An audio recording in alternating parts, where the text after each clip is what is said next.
हमर एकटा दोस्त छै, ओकरा कहलिए जे किछ भ जाए छठ में गाम जेबे टा करबे, तो वो कहैया 2 दिन के पावन छे, 15-20 हजार रुपया खर्चा करबे, किया गाम जेबे आबे।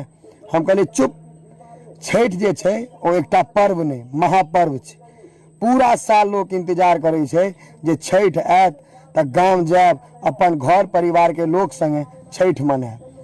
छठ एकटा बिहारी लेल ओतबा जरूरी छे जतबा जरूरी सांस ले लेल हवा के छे।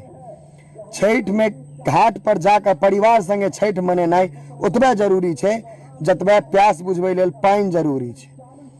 छठ जे छे ने से पर्व नहीं, एकटा मतलब इमोशन कह सकै छी ओकरा। ओइ लेल लोग के इंतजार रहे छे जे छठ हेते त गाम जाब, सब संगे खुशी मनाब। मतलब छठ के बारे में वर्णन नहीं कयल जा सकैया शब्द में। छठ वो चीज छे, ओकरा तू कहै छी ओइ लेल किया जेबै? ओइ लेल 10-20 हजार नहीं, 10-20 लाख कुर्बान छे।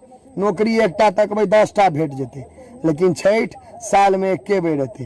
तै दुआरे सब गोटा गाम जाओ और अपन परिवार के लोग संगे छठ जरूर मनाओ।